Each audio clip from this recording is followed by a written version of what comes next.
Hello friends, उम्मीद करते हैं कि आप सभी लोग अच्छे होंगे और फिर से आप सभी को आपका अपना YouTube channel mastermind academy official में आप सभी का वेलकम है। तो चलिए, जैसा कि पता है आप लोगों को, मैंने हिस्ट्री का इससे पहले आपको 2 लेक्चर दे चुका हूं, जिसमें हमने सबसे पहले उसके बारे में हिस्ट्री के बारे में पढ़ा था कि हमारे भारत का जो नाम कैसे कैसे हमारे भारत का नाम क्या क्या है। और सेकेंड लेक्चर में हमने पढ़ा था कि जो तिथियां हैं इतिहास में, जैसे BC AD, इस सब का मतलब क्या होता है। तो अभी तक हमने ये 2 क्लासेस देख चुकी है। उम्मीद करते हैं कि आप लोगों को अच्छा लग रहा होगा। तो अब हम चलते हैं, आज हम हिस्ट्री को, जो भारत का इतिहास है, उसे हम बांटने का प्रयास करेंगे एक अलग अलग उसके पीरियड के अनुसार, और फिर हम उसे समझेंगे बारीकी से। आज हमारा क्लास यही होगा, इसको कैसे हम इतिहास को बांटते हैं। जो हमारा इतिहासकार है उन्होंने इतिहास को कैसे बांटा है, उसी पर इस आधार पर हम आज भारत के इतिहास को समझने का प्रयास करेंगे।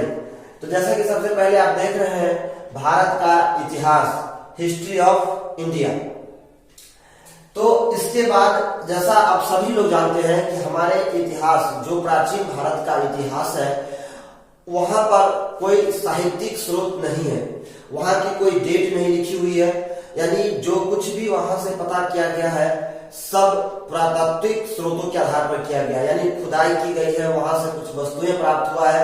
जैसा कि उसमें सबसे मृदभांड का नाम आप लोगों ने सुना होगा, यानी मिट्टी के बने बर्तन, उसे हम मृदभांड कहते हैं। फिर पांडुलिपि था, हाथ से लिखी हुई लिपि, बहुत सारी ऐसी चीजें हैं जहां से बहुत सारे तरह तरह की वस्तुएं मिली है।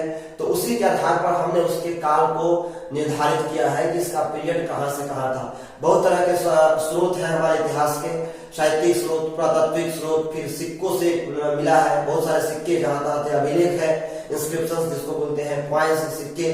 तो इन सब चीजों से हमने इनकी जानकारी प्राप्त की है। तो सबसे पहले अगर हम भारत के इतिहास की बात करें, तो भारत के इतिहास को उसके स्रोतों के आधार पर हमने उसे 3 भागों में बांटा है। जो हमारे इतिहासकार है उन्हें हर तरीके के स्रोतों को देखा है। साहित्यिक स्रोत की बात करें, चाहे पुरातात्विक स्रोत की बात करें, उन सभी के आधार पर उन्होंने सबसे पहले हमारे इतिहास को उन्होंने 3 भागों में बांटा है। पहला है प्रागैतिहासिक काल, जिसे हम कहते हैं प्रागैतिहासिक काल, प्री हिस्टोरिक एज। क्लियर है? पहला हमारा हुआ प्रागैतिहासिक काल, प्री हिस्टोरिक एज। दूसरा हुआ आद्य ऐतिहासिक काल, प्रोटो हिस्टोरिक एज। सेकंड हमारा है आद्य ऐतिहासिक काल, प्रोटो हिस्टोरिक एज। और थर्ड होता है ऐतिहासिक काल, हिस्टोरिक एज। क्लियर है? ऐतिहासिक काल, हिस्टोरिक एज। तो सबसे पहले अगर हम प्रागैतिहासिक काल की बात करें, तो इसमें कोई लिखित साक्ष्य नहीं है। प्रागैतिहासिक काल का कोई लिखित साक्ष्य उपलब्ध नहीं है, यानी इसमें कोई स्पीच लिखी नहीं गई है, उसका कोई हमें एविडेंस प्राप्त नहीं हुआ है। अगर हम आद्य ऐतिहासिक काल की बात करें, तो इसमें लिखित साक्ष्य प्राप्त हुआ है, लेकिन उसे पढ़ा नहीं जा सका है। जैसे कि आपने पढ़ा होगा सिंधु घाटी सभ्यता या हड़प्पा सभ्यता, जिसको इंडस वैली सिविलाइजेशन या हड़प्पा सिविलाइजेशन कहते हैं, जिसका काल 2500 BC से 1700 BC माना गया है। सिंधु घाटी सभ्यता का 2500 BC यानी ईसा मसीह के जन्म से पहले, 2500 BC से 1750 BC यानी बिफोर क्राइस्ट, हमने पहले ही बताया है। तो ईसा मसीह के जन्म से पहले की बात कर रहे हैं। अगर आज से हम देखें तो आज कितना चल रहा है, 2020, 2000 और 2500 पहले, लगभग 4500 पहले की बात कर रहा है, साल की बात, 4500 साल की पहले की बात कर रहा है। तो आद्य ऐतिहासिक काल में लिखित स्रोत, यहाँ पर मैंने लिख भी दिया, लिखित साक्ष्य है पर पढ़ा नहीं जा सका है। और अगर मैं ऐतिहासिक काल की बात करूं, तो यहाँ पर लिखित साक्ष्य है भी और उसे पढ़ा भी जा सका है। तो लिखित साक्ष्य, अब हम इधर देखते हैं। सब अगर हम प्रागैतिहासिक काल की बात करें, तो इसको हमने सबसे पुराना इतिहास मानते हैं, जहां पर न लिखित साक्ष्य है। और इसके बारे में भारत में अगर सबसे पहले कोई अध्ययन किया है, तो उस व्यक्ति का नाम था रॉबर्ट ब्रूसफुट। यानी प्रागैतिहासिक काल के बारे में अगर भारत में अगर कोई अध्ययन किया है, तो उसका नाम था रॉबर्ट ब्रूसफुट। अब आगे देखें तो, और आद्य ऐतिहासिक काल के अंदर सिंधु घाटी सभ्यता या हड़प्पा सभ्यता को हम रखते हैं, और ऐतिहासिक काल के अंदर हमने इधर से इतिहास को फिर 3 भाग में हमने बांटा है। प्राचीन भारत का इतिहास जो वैदिक काल से लेकर जो 1500 बीसी से स्टार्ट होता है 712 एडी तक, यानी अरबों का आक्रमण, अरबों का जो आक्रमण होता है हमारे इंडिया में, अरब जब आते हैं हमारे इंडिया में तो उस समय से और यहाँ से 1500 बीसी यानी वैदिक काल से लेके उत्तर वैदिक और पूरा उत्तर वैदिक यानी जिसमें ऋग्वेद ये सब वेदों का रचना जो हुआ था, तो हम फिर से हम वैदिक काल को आगे हम 2 पार्ट में बांटेंगे। अभी फिलहाल हम चलते हैं 30 में अभी नहीं चलेंगे, क्योंकि अभी हम सिर्फ डेट्स बता रहे हैं कि किस तरीके से हम डिवाइड कर रहे हैं, फिर इसी डिवाइड के आधार पे हम पढ़ेंगे। तो ये हमारा क्रोनोलॉजी है। तो प्राचीन भारत का इतिहास जो वैदिक से लेकर के 712 एडी तक यानी बीसी से लेकर 1500 बीसी ईसा मसीह के जन्म से 1500 साल पहले से लेकर के 712 एडी तक यानी 712 ईस्वी तक ईसा मसीह के जन्म के बाद, उसका फिर हम मध्यकालीन भारत पढ़ेंगे जो मेडिएवल हिस्ट्री ऑफ इंडिया जिसे कहते हैं। ये 712 एडी से 1857 भारत का प्रथम स्वतंत्रता संग्राम या सिपाही विद्रोह के नाम से जिसको जानते हैं, तो उसमें हम मध्यकालीन भारत का इतिहास पढ़ेंगे, मेडिएवल हिस्ट्री ऑफ इंडिया।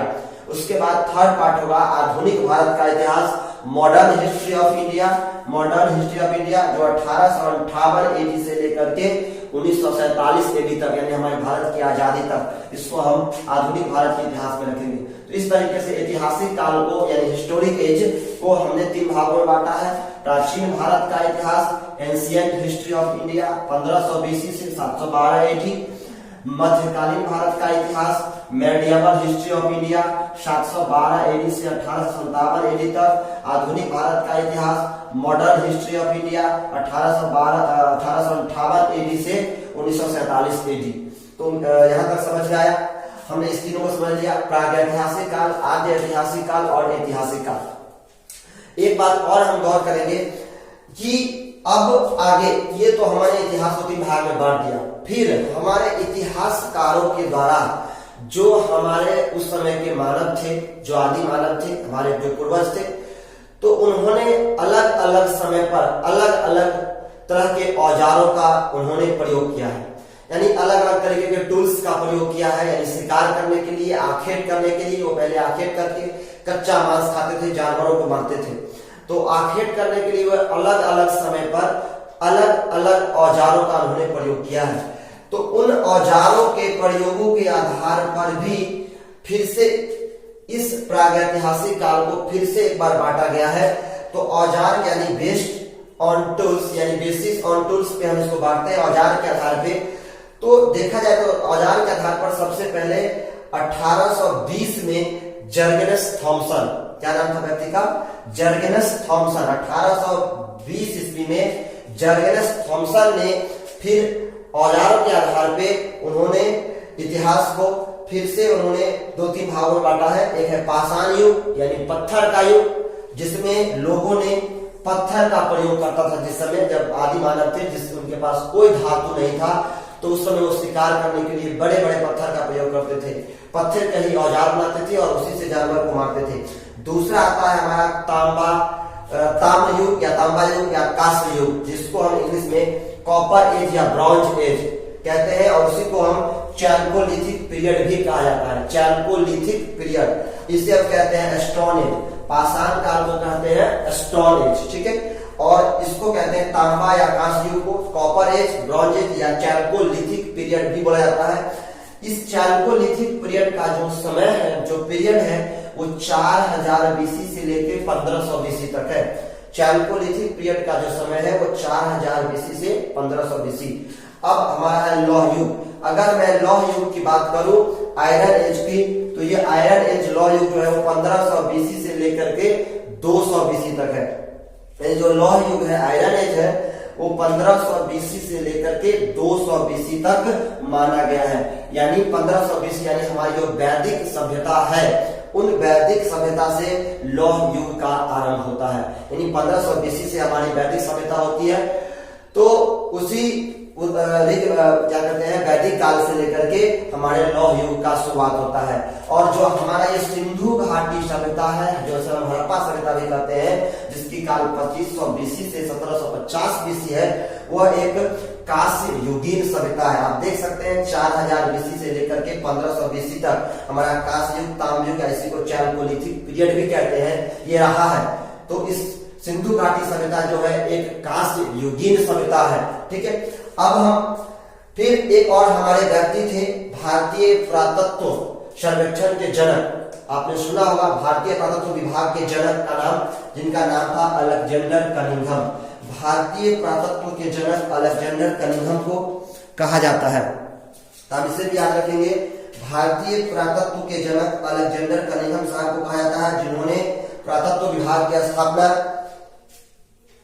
1861 में की गई थी और जिसकी अभी वर्तमान में मुख्यालय नई दिल्ली में, हेडक्वार्टर इसका कहाँ है, नई दिल्ली में। तो इसी जो भारतीय पुरातत्व सर्वेक्षण विभाग की जो स्थापना की गई, तो उन्होंने कई जगह पे उन्होंने खुदाई की और उसी खुदाई के अनुसार जो हमें वहां से पुरातात्विक स्रोत प्राप्त हुआ है, उसी पुरातात्विक स्रोत के आधार पे फिर इस पाषाण काल को 3 भागों में बांटा गया है। सॉरी, इस पाषाण काल को, स्टोन एज को 3 भागों में बांटा गया है, जो है पुरा पाषाण काल, मध्य पाषाण काल और नव पाषाण काल। तो यानी प्री हिस्टोरिक जो एज है हमारा, प्री हिस्टोरिक एज, इसे 3 भागों में बांटा जाता है, पुरा पाषाण काल, मध्य पाषाण काल और नव पाषाण काल। क्लियर? वैसे अगर देखे जाए तो ये एक अलग तरीके से हम बांटते हैं प्रागैतिहासिक काल को, आदि ऐतिहासिक काल को, ऐतिहासिक काल को, और औजार जो प्रयोग किए गए हैं उसके आधार पे हम अलग से बांटते हैं पाषाण काल, फिर तांबा युग या कांस्य युग या लौह युग। ठीक है, तो इस तरीके से अलग बांटते हैं। लेकिन जो पाषाण काल है, ये पाषाण काल पूरा का पूरा प्रागैतिहासिक काल के अंदर ही आ जाता है, तो इसलिए हम कहते हैं कि प्रागैतिहासिक काल को हमने 3 भागों में बांट दिया। इन्हीं प्रागैतिहासिक काल को, प्री हिस्टोरिक एज को, पूरा पाषाण काल, Palaeolithic period, middle stone age या मेजोलिथिक एज कहते हैं, इसे मध्य पाषाण काल कहते हैं, और नव पाषाण काल। पूरा पाषाण काल को हम ओल्ड स्टोन एज भी कहते हैं या पैलियोलिथिक एज कह सकते हैं।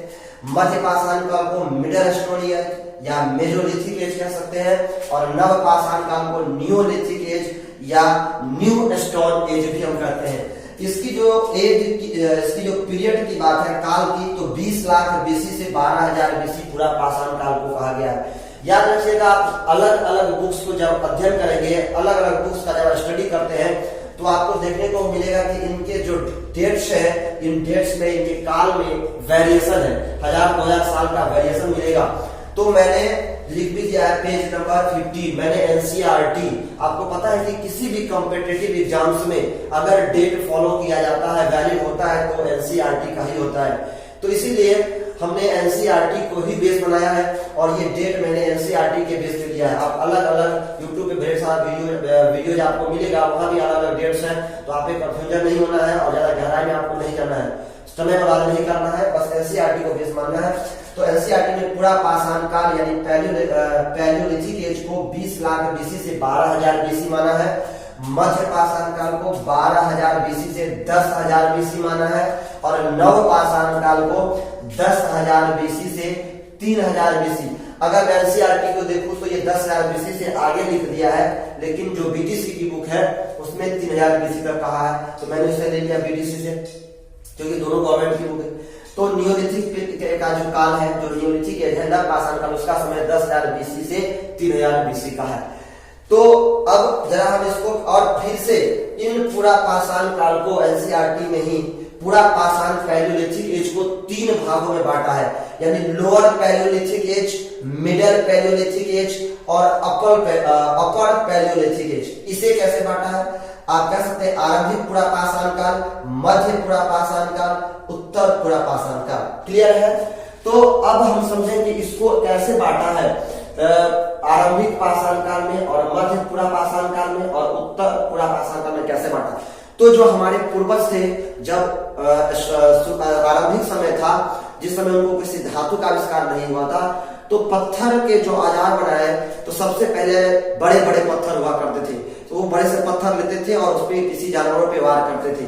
जैसे जैसे समय गुजरा तो वो क्या है कि फिर उससे छोटे पत्थर का यूज किए, फिर उसे और ज्यादा पैनी बनाने लगे, धारदार बनाने लगे। तो इस तरीके से अलग अलग समय पर अलग अलग टाइप के पत्थरों का अलग अलग उसका आकार होता था। तो जैसे जैसे उसमें विकास हुआ है तो उसी के आधार पर, यानी पत्थरों के प्रयोगों के आधार पर कि किस तरीके का वो टूल्स यूज कर रहा है, उसके आधार पे हमने पूरा पाषाण काल को भी 3 भागों में बांट दिया है। आरंभिक पूरा पाषाण काल, फिर उससे थोड़ा सा इंप्रूवमेंट हुआ तो उसे हम कह दिया मध्य पूरा पाषाण काल, और उससे और ज्यादा इंप्रूवमेंट हुआ तो उसे हम कहते हैं उत्तर पूरा पाषाण काल। तो पूरा पाषाण काल को भी 3 भागों में बांटे हैं। तो उम्मीद करते हैं कि ये सारा चीज आपको समझ में आया होगा। एक बार हम फिर से एक बार रिपीट कर देते हैं कि भारत के इतिहास को हमने सबसे पहले 3 भागों में बांटते हैं। प्रागैतिहासिक काल, प्री हिस्टोरिक एज, आद्य ऐतिहासिक काल, प्रोटो हिस्टोरिक एज, ऐतिहासिक काल, हिस्टोरिक एज। प्रागैतिहासिक काल में सबसे पहले भारत में इसके बारे में अध्ययन रॉबर्ट ब्रूस फूट ने शुरू किया। क्लियर है? इसमें लिखित साक्ष्य, कोई लिखित साक्ष्य नहीं है प्रागैतिहासिक काल का। आद्य ऐतिहासिक काल का लिखित साक्ष्य है लेकिन पढ़ा नहीं जा सका है। सिंधु घाटी सभ्यता आद्य ऐतिहासिक काल में आता है, और ये सिंधु घाटी सभ्यता एक कांस्य युगीन सभ्यता है। ठीक है, कांस्य युगीन सभ्यता है। अब हम चलते हैं ऐतिहासिक काल के बारे में। तो ऐतिहासिक काल में लिखित साक्ष्य है और पढ़ा भी जा सका है। सारे वेदों की रचना इसी में हुई है, जैसे ऋग्वेद, यजुर्वेद, यजुर्वेद, सामवेद, अथर्ववेद, इस तरीके से। फिर ऐतिहासिक काल को हमने 3 भागों में बांटा। प्राचीन भारत का इतिहास हम वैदिक समय से लेकर के, यानी 1500 बीसी से लेकर के 712 एडी तक, अरबों के आगमन तक हम प्राचीन भारत का इतिहास मानेंगे। मध्यकालीन भारत का इतिहास, medieval history of India, 712 AD से 1857 एडी, और आधुनिक भारत का इतिहास, modern history of India, 1858 AD से लेकर के 1947, यानी भारत की आजादी तक। फिर हमने प्रागैतिहासिक काल को 3 भागों में बांटा। पूरा पाषाण काल, पैलियोलिथिक एज, आप देख रहे हैं पूरा मतलब होता है पुराना और पाषाण मतलब होता है पत्थर, यानी पुराने समय में पत्थरों का यूज, पूरा पाषाण काल। फिर हमने मध्य पाषाण काल, फिर हमने नव पाषाण काल, 3 तरीके से बांटा। पूरा पाषाण काल 20 लाख बीसी से 12,000 बीसी, 12,000 बीसी से 10,000 बीसी मध्य पाषाण काल, नव पाषाण काल 10,000 बीसी से 3,000 बीसी। फिर 1820 में जर्नस थॉमसन ने औजारों के आधार पर पूरा पाषाण काल को 3 भागों में बांटा गया है। पूरा पाषाण नहीं, पूरे समय को जो आरंभिक हिस्ट्री था उसे बांटा गया है। पाषाण काल में कांस्य युग या तांबा युग, जिसे चैल्कोलिथिक पीरियड भी कहते हैं, और लौह युग, आयरन एज। फिर पाषाण काल को जो 3 भाग में बांटा गया है, आप देखें अभी तीनों के तीनों, और जिसे भारतीय पुरातत्व के जनक अलेक्जेंडर कनिंघम साहब ने अध्ययन के बाद पुरातत्व विभाग का स्थापना हुआ 1861 में। उसके बाद इसकी फिर इस 3 भाग में हमने बांटा है, पुरातत्व पाषाण काल में, मध्य पाषाण काल में और नव पाषाण काल में। तो उम्मीद करते हैं कि ये सभी आपको समझ में आया होगा। अब इससे आगे हम बारी बारी से टॉपिक बाय टॉपिक फिर इससे आगे पढ़ेंगे। एक बात और आप समझेंगे कि जो पूरा पाषाण काल था इसमें लोग आखेटक थे, शिकारी थे। मध्य पाषाण काल में धीरे धीरे लोग इसमें मध्य पाषाण काल में एक बहुत बड़ा वातावरण में बहुत सारा वायुमंडलीय परिवर्तन होता है, यानी इसमें बर्फ का, इसमें थोड़ी सी पृथ्वी की ताप बढ़ती है जिसकी वजह से बहुत सारा बर्फ पिघलता है। तो इस तरीके से इसको हम डिटेल्स में पढ़ेंगे जब आगे चैप्टर में चलेंगे। तो इसमें लोग थोड़ा बहुत जो है सो पशुपालन करने लगे थे। मध्य पाषाण काल में पशुपालन स्टार्ट हो गया था, यानी इसमें पशुपालन और कृषि दोनों में से किसी का कोई साक्ष्य नहीं मिलता है। मध्य पाषाण काल में पशुपालन का साक्ष्य मिलता है, और नव पाषाण काल में कृषि और पशुपालन सभी का साक्ष्य मिलता है। तो इस तरीके से हम उम्मीद करते हैं कि आपको समझ में आया होगा। तो नेक्स्ट अब हम इसे पार्ट बाय पार्ट अगले वीडियो में इस तरीके से पढ़ते रहेंगे। तब तक आप इसे समझिए और इस तरीके से स्टडी कीजिए और घर पे आराम से पढ़ते रहिए। तब तक के लिए बाय, टेक केयर, आपका दिन शुभ हो।